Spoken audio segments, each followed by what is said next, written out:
education, then there are different ways of even gaining education, right? There are three different names: auditory, visual, or cognitive thinking. I think I'm not remembering all the names.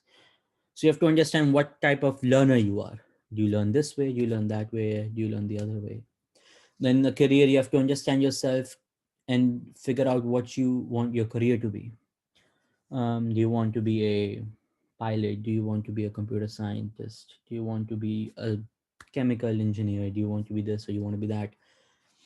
Then even in marriage, you have to understand yourself to know what kind of life partner you're looking for. And so on. In different stages of life, you have to make different decisions. And to make those decisions properly, you have to understand who you are and what you want. Now, in the spiritual platform, right, the main three things that we have to do is first is establish a relationship with Krishna, understand who Krishna is and how to get to him. But to make that relationship with Krishna, you have to understand who you are first. To go from one point to another point, you have to understand both points. You have to understand both locations. Let's say you are driving from your home to a nearby grocery store. Let's say it's Walmart. Um, and you don't know the route to the Walmart. So you use a GPS and you put in, now in the GPS, it asks for a current location. Now that current location, you have to put an address, or it's going to use the GPS system in your phone to track your location, whatever it may be. But you have to enter something to tell your current position. You have to understand where you're standing. You have to understand where you're located. And then it asks for the destination. So here we already know our destination. We know the destination address is Goloka to get to Krishna. That is our destination. Now, how do we get to our destination? From our current location. What is our current location? What are we? Who are we? How do we establish that route? See, the thing is, in in the spiritual realm or in the spiritual practice, the route is already laid out for us by different acharyas. You just have to start on that route. If it's, even like when you put an address in the GPS, it tells you please get to this starting location if it cannot find your address or a nearby address. So it tell you get to here, and then from here I'll guide you on. So the same thing has been already done for us. The acharyas have told us that come up to this platform, and then from this platform we'll take you up. The guru is, come to me, come under my shelter, follow my instructions, and then it is my responsibility to guide you from where you are back to Godhead. Our guru, Srila Prabhupada, his guru, and so on, the just succession. So that's the same principle here now. We have to understand our location. We have to understand who we are, what we are doing, and why we are doing, and everything. So who are we? We're the soul, right? We are not the body, we're the soul. But okay, so now we know that we're the soul, but what exactly is the soul? What is the science of soul? What does it, what is the nature of the soul? So that is what we were learning. So we'll continue. I'll briefly go over. So we did these three sub chapters last time, sub topics basically. Today we'll be focusing on a clear understanding of life and death, the nature of the soul, and are we gods or are we gods? So difference here, are we Swayam Bhagavan? Are we actually God, or are we the property of God? Okay. So here we have, you're not the body, you're the spirit soul, as Krishna instructs Arjuna in 2:13. Now, the soul is a spark of life, and the Vedas describe the body is always dead, and the only time it comes alive is due to the living force. And it is the body is an instrument and the soul is the user. We are using this body in the service, or we should be using this body in the service of Krishna. Scientific proof.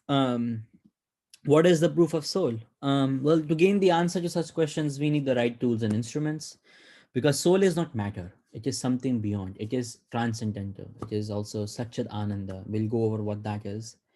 We can use different reasonings and different things to prove a point. Let me turn that off. WhatsApp. um Anyways, and so we can prove the existence of the soul using logic and reasoning. So one way is common sense, right? For example, when we say a person dies, we say he or she has passed away or left us. But who has left us? Because the body is still there. So that who left us, we refer that to the source of life. Then the other way is to intuitive understanding. So we never say that I hand, I finger, I brain. We say this is my finger, this is my brain, this is my hand, this is my face. What is that my? If you're the body, then why are you not saying I brain? Right? When you say that I am this person, right? I am studying in this school, that you're referring to yourself. But when you point out the things that belong to you, you use this is mine, this is his, this is hers, this is theirs. So this is mine. When I say mine, I am referring that this body is mine, which means that I am not the body, I am the soul who is the proprietor of this body, who is controlling this body. um Moving on. And then we have different ways: awareness, thinking, feeling, and willing. The soul cannot be measured with an instrument. We know the size of the soul. I'll go in depth there as well. I think I already discussed it, but anyways. And it's, you can see the soul. It's not that you can't, it's just a matter of training. The soul is like a spiritual atom, and the symptom of its presence is consciousness, right? We have consciousness. The humans have consciousness which other beings don't have, or not to that extent. Therefore we are also superior. We are the, we're more superior than other entities, and therefore that's why it is also said that that is why this human life is so important, because it's the best way to reach Krishna. It's the easiest way to reach Krishna in this Kali Yuga, at least. um Practical benefits of knowing about the soul. So there are some benefits. There are always benefits of knowing spiritual science. One of them is basically, you get to acquire divine assets, which is, what does that mean? Now we get the qualities of humility, we get tolerance, we get patience, we get honesty, and different things. There's a verse in Bhagavatam. Let me actually give that verse. So this Bhagavatam, basically 5:18-12, where Krishna says that one who has unflinching devotion for the personality of Godhead has all the good qualities of the demigods. But what demigods qualities they mean here? It means the godly qualities, which are the divine assets that we can get. So we should always acquiring those divine assets. The way to do that is that you have to reach a transcendental level. To get to a transcendental level, you have to understand yourself and follow a practice. So overall, you're basically getting to this transcendental level by understanding the soul, understanding yourself, and then being determined in this path of Krishna consciousness and following this route to establish a relationship to Krishna. To get to the destination, we are following this route. um Another benefit is knowing that you never die. You basically never have to, like, it never forces to selfishly accumulate a lot of wealth. Why would you want to selfishly accumulate? First of all, knowing that you don't take anything with you, what's the point? Second thing is, you leave everything behind after that. So cultivating that devotional service of attitude is much better than accumulating material gains. So if we try to accumulate something that we take with us, that's better, right? So if so that's why you should accumulate the attitude of devotional service. Make your sadhana stronger. you know if you become a better devotee, that the qualities that you're going to acquire, you can take that with you wherever you go, even after your death, because the body dies, the soul never dies, and you are the soul. So you take those things, you take all spiritual achievements. Then also gives you freedom from lamentation, um, fear and illusion. Because what is death? Death is nothing but the transfer of the soul from one body to another. As the Bhagavad Gita says, Vasam sijirnani yatha vihaya navani granati naropanani.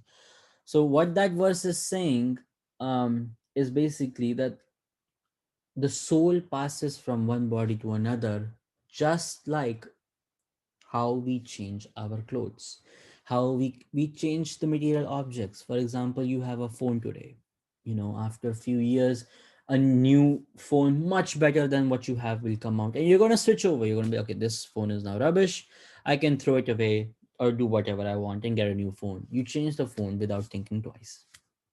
That's just what the soul does. Soul just leaves one body and goes to another. For the soul, a body is just something very minute. It doesn't really, doesn't care about that much, so it easily moves on. Now there are different times where the soul gets so attached to the body, but that's a different scenario. But so if you know that the soul is just moving on, then you don't have to ever lament for someone's passing away, because they have never passed away. Actually, it's just they've changed the body, but the person is still living, maybe on this planet, some other planet, or back to godhead, or wherever that soul may be. So today we'll look at some other benefits. So we didn't finish this, so we'll finish now. One of them is universal brotherhood. What that means is, it does not mean that it's basically trying to understand the point that we are all under one human being, of one being, the supreme being, Krishna. Right? We all come from him. So if you understand that you're not the body, you're not the physical body, but you're the soul which is coming from Krishna, it creates a different um you know relationship with one another. And basically, as in the news, almost every day they're talking about universal peace. How do you get that universal peace? This way. If you understand that each one of us is a soul, and related to one another by one string which is connected directly to Krishna, then the relationships we'll have with one another are going to be much stronger than now. One of the example is, if you take Hitler, right? Now he had something against the Jews, and he's like, you know what? I'm going to try to get this whole world rid of Jews or anyone who's not the Aryan race. If he had understood that the real identity is the soul and not the human body, then none of that would have happened. Right? It can put an end to a mass scale slaughter of innocent people, of innocent animals, of different, millions of, like in China, there's a rule that one cannot have more than, I think, one or two children. And if you have more than one children, then those children will be taken away and killed. That's one of the laws there. So if people understand that you're you're killing the person, or you're doing these mass slaughters, if you understand the soul, then it'll lead to a more of a happiness and a peaceful environment. Then another benefit is positive outlook and attitude to life. It helps one to act correctly when facing different situations of life. Understanding the knowledge of the soul, it that will change the man's or woman's outlook and attitudes. And this attitude transformation is actually very helpful for spiritual upliftment, because the attitude transformation and the spiritual upliftment that one gains by the knowledge of the soul, it just proves that there is potential of goodness in a man, and that only can be awakened by service of God. And you have to remove all the negativity of the sense gratification mentality, enjoying mentality, to devote yourself to the service of loving service of God, through which you can uplift yourself to the spiritual platform. And this basically leads one to attitudes of goodwill, cooperation, sympathy, love, and serving others with humility. and then understands this knowledge of the self, then one gains self awareness that can lead to self management, because we can observe ourselves, our right, our wrong behaviors, our strengths and weaknesses, and where we need to improve. And by doing this, we're just going to make ourselves a better person. So, say for example, mm,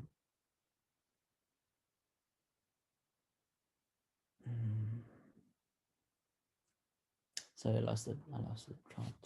Anyways, so, if you really want to improve a situation, or you want to improve a relationship with someone, then you have to work on the one thing, and that is to control yourself, right? We cannot control others. There is literally impossible for us to control others. During, for like few days, few minutes, few years, we can try to control someone, but one day they're going to break free, and it might break the relationship or make things a lot worse. So better to control yourself. And you should be basically, so um and there are many ways, to improve our life and different aspects of the life, and all of that. The best way to improve our life is through, the spiritual practice, like doing meditation. In meditation, I mean doing your, japa, chanting the Hare Krishna Maha Mantra, because all of that will basically help you to uplift yourself. So, we have to study not just the soul, but also study the mind and different aspects of our body to properly use all of them in this, you know in the devotional service of Krishna. So, understanding life and death. What is life and what is death? Life is the presence of soul, and death is the absence of soul. That's basically the underlying definition. Now, we have the evidences that we have confirm that a conscious self is present in the material body. But if one has to wait for science to provide such complete understanding of the soul and its qualities, then we'll have to wait for many, many years. Because science actually, it'll take them much more time to get to this understanding that is already been given to us by the source who has created this soul, which is Krishna. When you, let's say you were to buy a phone, right? That manual that's going to come with the phone is a lot more superior than a one person who has not built the phone gives you a manual. For example, if you buy a computer from Dell, the manual or the support that you're going to get from Dell will be much better. Let's say if another company, Lenovo, gives you that support, because they have built their product, they know their product in and out better than anyone else on the planet. They will explain to you things that other person may not even know.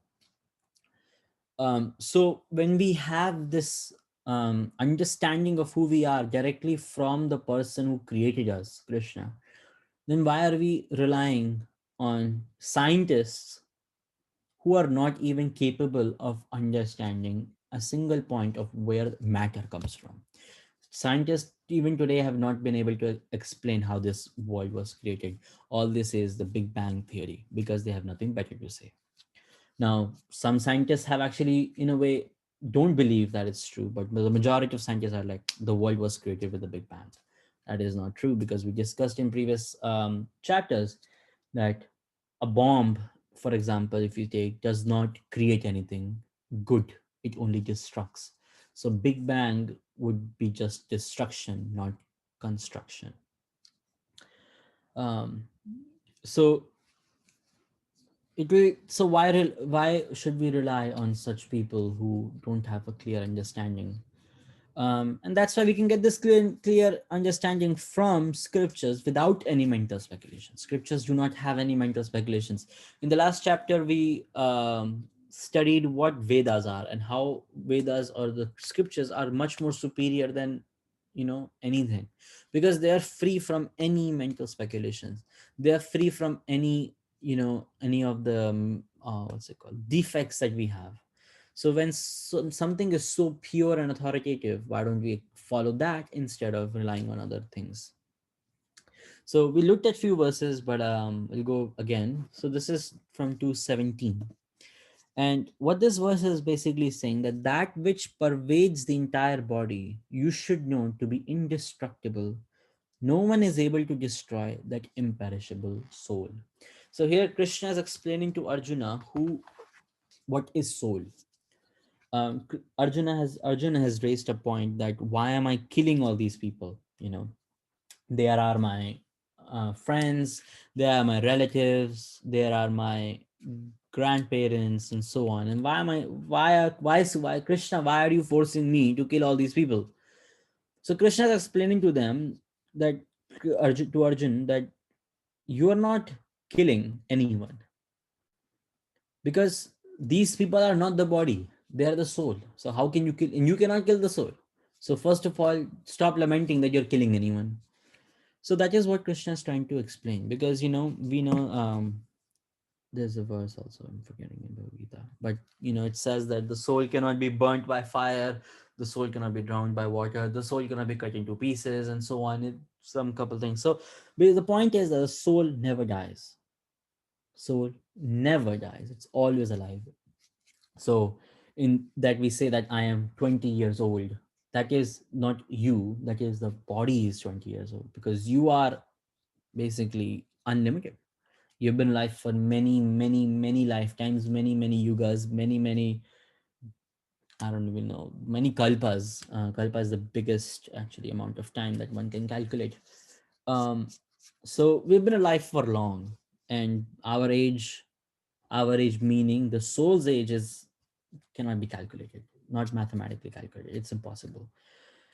So when we say that we are this years old, that's basically meaning that this body in this current life is that many years old, not you, the soul.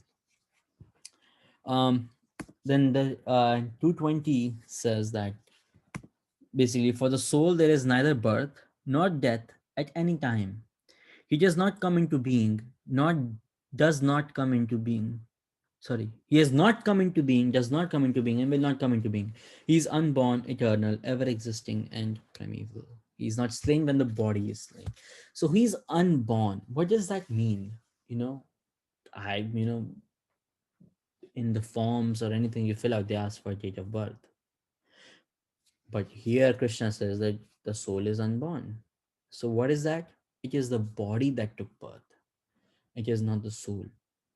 You know, date of birth meaning the manufacturing date of this item.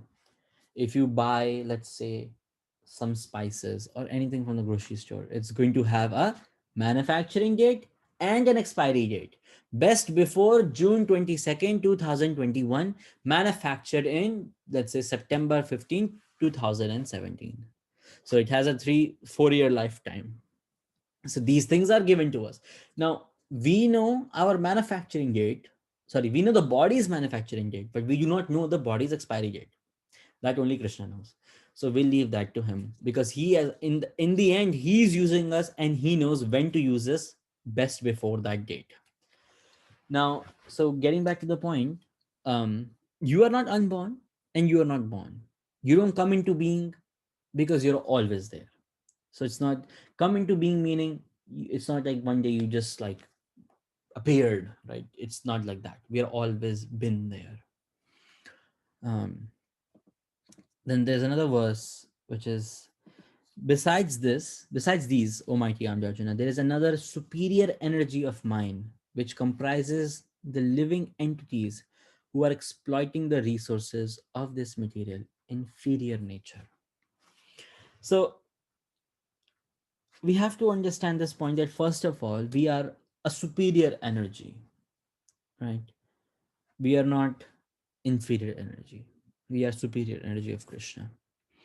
And that the spirit soul, basically, okay, so what is inferior energy? The inferior energy is the matter, subtle matter and gross matter. And the superior energy is a spirit soul, which is Sat Chit Ananda. And I'll go over what Sat Chit Ananda is. But both superior and the inferior energies are subordinate to the Supreme Lord. The soul is life and the body is always dead. Understand that the body is always dead.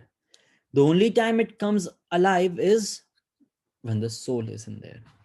Say, for example, when you wear gloves on your hand and move the fingers, the gloves may appear to have life in the sense that the glove is moving, right? If I wear a glove and I point, that finger is going to move, and the glove covering is also going to move.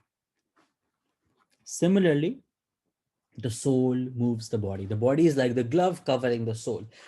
The soul moves, the body is going to be moving. But body itself is always dead matter. Even when the spirit soul is present, the body is still dead because a glove is never alive. If you take a glove, it's always dead. If I take off a glove, it's not going to move. If I put on the glove and if I move my fingers, it's going to move. Similarly, if the soul puts on this body glove, then the body will move. If the soul takes out this body, then it's going to not move. When the glove breaks, when it's like pretty old and it's, like it's tearing apart, then you throw the glove and get a brand new pair. Similarly, the soul does that as well. So the body is made out of, 8 different elements in the second chapter, I believe, or the fourth chapter. I'm forgetting the verse. Krishna says, Bhumirapo nalovayu khammano buddhirevacha ahankara itiyam mein bhinna prakriti ashtada. Ashtada. Ashta means 8. Bhumir apo nalo vayu khammano buddhirevacha ahankara itiyam mein bhinna prakriti ashtada. So the 8 things, Bhumi is earth. Apo, Nalo, Vayu. So we have earth, water, fire, air. Kham, Mano, Buddhi. So Mano is the mind, Buddhi, intelligence. And then you have Ahankara, which is false ego. So we have earth, water, fire, air, ether, mind, intelligence, and false ego. These 8 things, Ahankara ityam mein bhinna prakriti ashtada. These 8 things are separate from my energies. These are my inferior energies. So, and this is what the body is made up of. And these are all dead matter. The body is made up of earth, water, fire, air, ether, mind, intelligence, and false ego. We have the gross covering, which is earth, water, fire, and air. And then we have the subtle covering, which is mind, intelligence, and false ego. The subtle body always stays with us. Our mind, our intelligence, and our false ego stays with us. It's only the earth, water, fire, air, and ether mixture, which is the gross body, that's what gets destroyed when the body dies. Mind, intelligence, and false ego always stays with us. And these basically don't have anything on themselves. The only reason they're being used is because there is consciousness, and consciousness is coming from soul. That is why they are alive. So let us get to the nature of the soul. Now, all these points that I'm giving are from the Bhagavad Gita. Bhagavad Gita actually has everything about the soul. It has the full, documentary of the soul, the nature of the soul, the habits of the soul, what is soul, how the soul acts, and different things. So if you want to go ahead read it, it's all actually all in second chapter. The second chapter is mainly Krishna is basically explaining who you are, what are you, you know and what's basically setting the scene of the battlefield. I think that's also the chapter name. So the first point is the soul is indestructible. We learned about this verse just previously, um, which was, sorry, I don't think I had this in my but the Bhumir Apollo Novayu, that is 7.4. And that is that verse that Krishna says that these are all my inferior energies. Now in so we learned about this, we spoke about this verse in second chapter 17th verse, that the soul, no one can destroy the imperishable soul. So soul is indestructible. Okay, as soon as If you look at the aspects of science, scientists, what scientists are going to do is, let's say if they come up with a new, let's say they discover a new matter. As soon as they discover the new matter, they're going to start doing full analysis of it, try to understand what is the chemical properties, what is the physical properties, what does it do, how does it behave in different things. But the soul is not matter. So scientists actually can never study soul. And that is why the point was made previously that if you wait on scientists to get you that information, forget about it.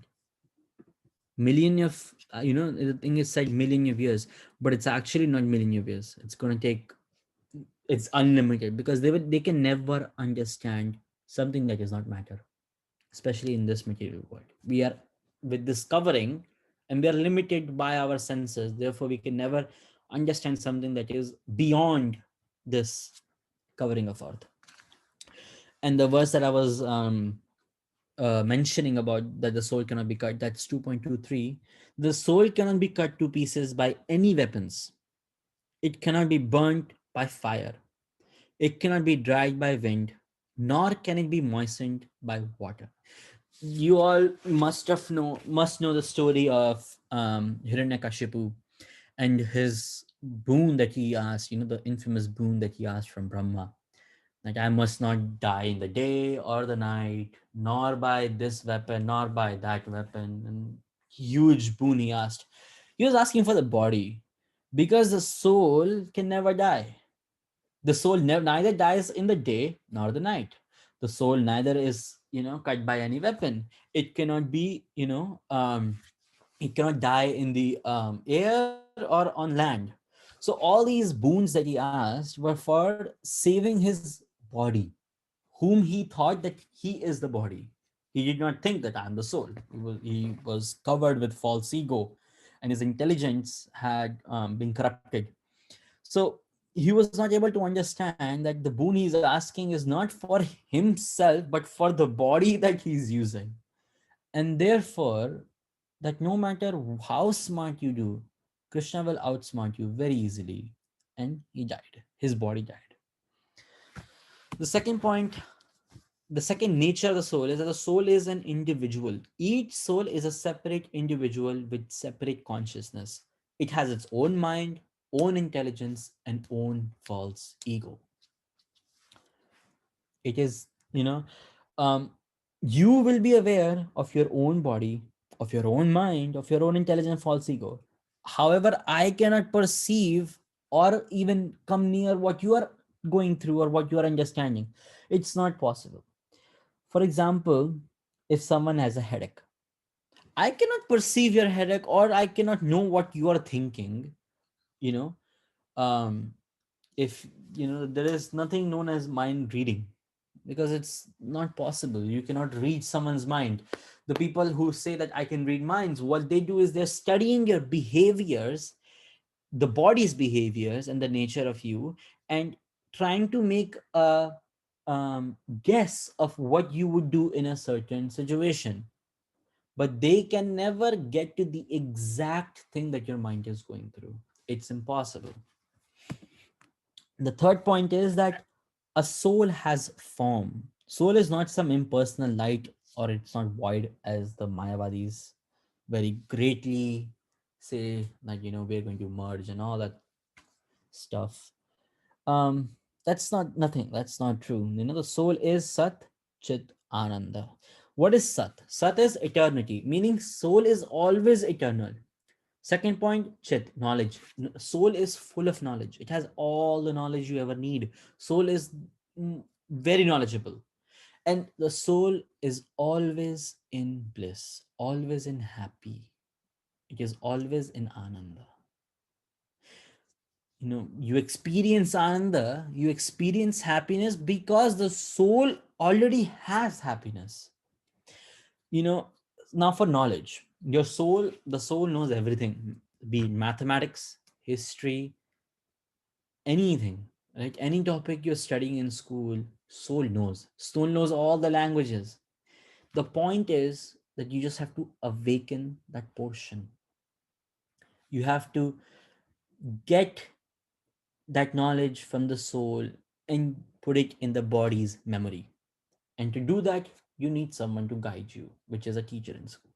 The soul knows everything. The soul knows more history than your teacher can teach you. The soul has been alive for so many lifetimes, you know. Now, the teacher's soul also knows the same thing, but the point is that that teacher, meaning that body that will teach you, is not what you already don't know. You already know those stuff. It just has to be awakened within you. Okay. So now, matter is formless, and the soul gives form to matter. Basically, what this is saying is that matter in itself has no form. Matter acquires a form only when a spirit soul enters it. For example, let me take, like, let's say I have a plain cloth, right? Just a simple plain cloth. And I put it above my finger. Now, if I put the cloth on top of my finger, the cloth is going to take that form of my finger. So now that matter has a form. Before it was formless, it was just a free flowing. Take water, for example. That's the best example. Water is free flowing, it has no form. But if I put a water in a glass, it takes the shape of the glass. If I put the water in a tub, it takes the shape of the tub. If I put a water in a beaker, it takes the shape of that beaker. Similarly, body itself has no form. As soon as the soul leaves the body starts to decompose. So what form does body have? The body itself, after a few days, it's just nothing. It liquefies and just dissolves in the wherever the thing is. Let's say they bury the body, then after some time you're just going to find bones. The body, the flesh, everything is just going to be liquefied and gone. If you burn the body, then it's everything is gone, right? So same way, the body is not formless. It does not have a form. And even if when you, let's say, during the pregnancy period, it's the soul that comes first. The soul is the seed. The body forms around the soul. So it's not that the body is there and the soul just enters it. The body actually covers the soul. It gets created in the womb of the mother. The body gets created from different elements. So the body never has a form. It's the soul that gives the body a form. So another point we were learning, that the soul is Sat. It is eternal. As Bhagavad says that the soul neither is birth is there for the soul there is neither birth or death, and we were talking about this verse. So there is soul is always there. It's always been there. It will always will be there. Um and now let's talk about where is the soul situated. So Bhagavad Gita also tells us the soul is situated in the region of the heart. For example, you know, now heart is not the center point of the body, but it doesn't really matter, right? Let's say if I put a lamp in my room, in the most one of the corners, far away from where I'm actually sitting, that lamp still has the potency to give light to the entire room. It will light up the whole room. Similarly, soul in one corner of the body has the potency to pervade the body with consciousness. Each and every corner of your body is filled with consciousness from the soul. Now, how is this possible? That is the power of Krishna. Now, imagine that a lamp is still quite big, based when you compare it to the size of the soul. What is the size of the soul? This is in the Shweta Shvatara Upanishad 5.9. And what this says is, if you divide the tip of the hair, not the whole hair piece, just the tip of the hair, into 100 parts, and then you take one of those parts and divide it into another 100 parts, which is 1 over 10,000, that part of the tip of the hair is the size of the soul. Now, you cannot take a tip of the hair, divide it into 100 pieces, and then further divide it into 100 pieces in this material world. You will not be able to do it. It is impossible. Um, so this is just try to understand it, how small it is. Just the tip of the hair. Don't take the whole. If even if you try it, I actually did try it. If I take if you take the whole hair, but the whole hair is not a point. It's just the tip of the hair which you have to divide into 100 parts, and then you further take one of those parts and divide it into 100 parts. So it's a tiny, tiny, tiny thing, and that small thing, you know, pervades your whole body with consciousness. That is how powerful that soul is. Now, a bit sidetracked, but just imagine if the soul, which is that tiny, has that much power. Imagine the Supreme Personality of Godhead and how much power he would have. He is huge, undescribable. It is, like if you look at, and if you look in the Bhagavad Gita, in the 11th chapter, when Krishna is showing the full universal form to Arjuna.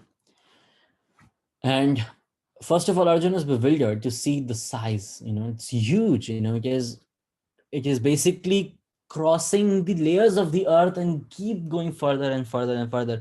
He could not find the end of the form. The start was, of course, there, the feet, but he could not find where the face was. It was huge. It was huge. He could not find the end.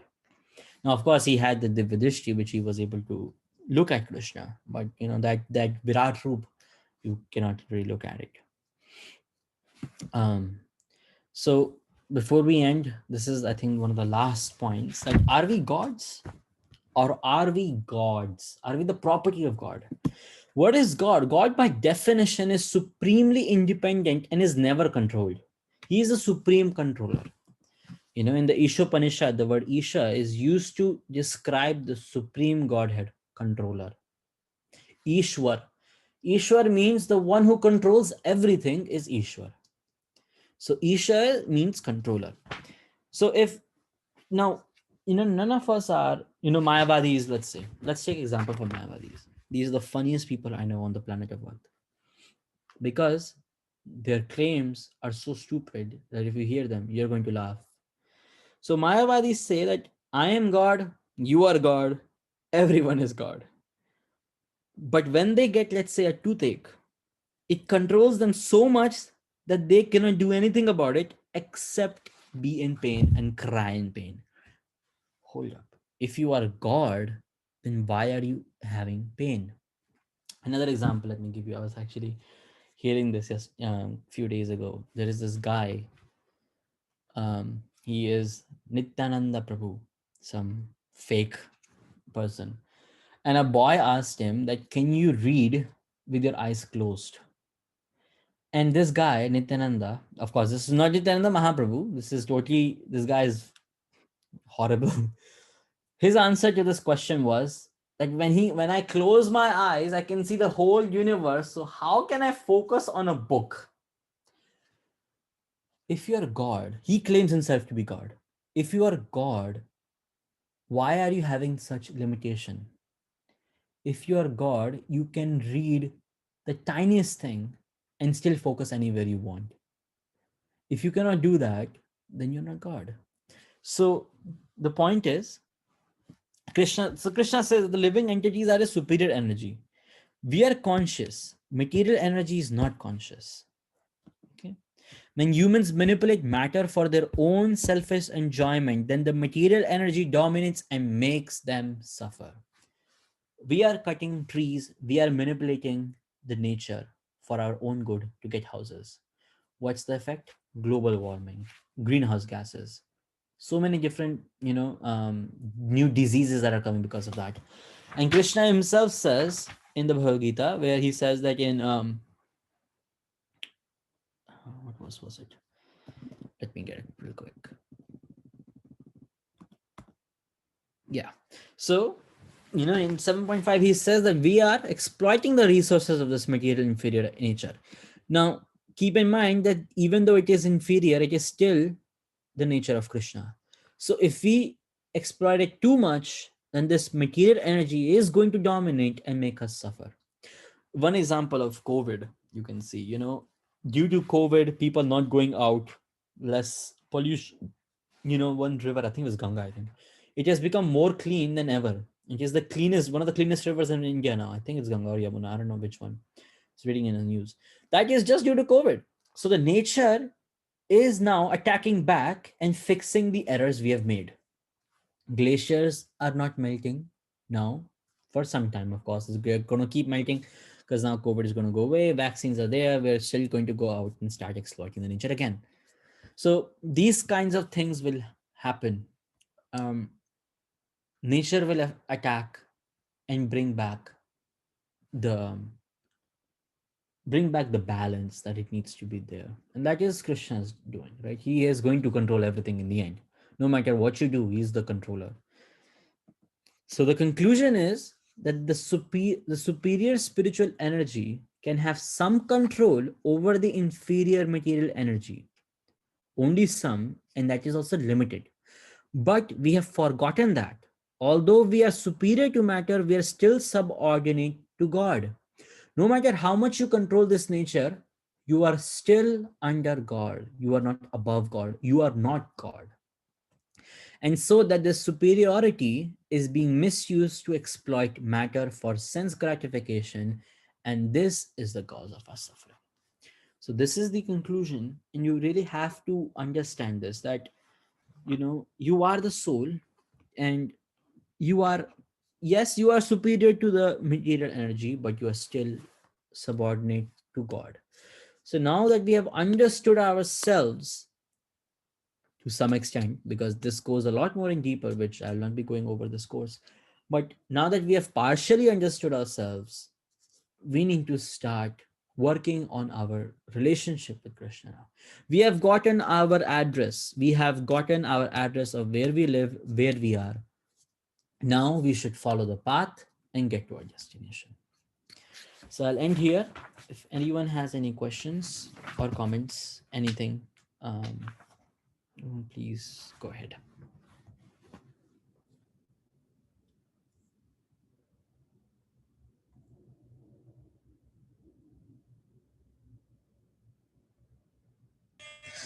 Hare Krishna, Prabhuji. The class was really nice. And I also like the point that how the soul is, we are the soul, because when we say that our body has left, that's because we're the soul. Yeah, it is. It's just a soul that's passing by. It's not the body. A body just is being thrown away.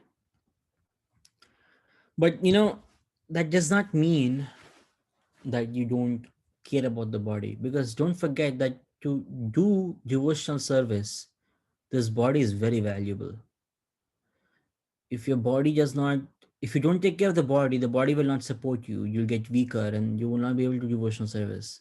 So instead of us not giving importance to body, we should give it utmost importance, but use it for the devotional service of Krishna. Utmost also important does not mean that you start doing you start decorating the body. That's not the point. The point is that you take care of that body's necessity, not the wants, just the necessities, so that it can help you to reach Krishna. Because that's the only way to devotional service. If you don't have a body, then the soul cannot do devotional service in this material world. It can do in different worlds, but not in this material world. Not on earth. You need the body to do devotional service. Anyone else?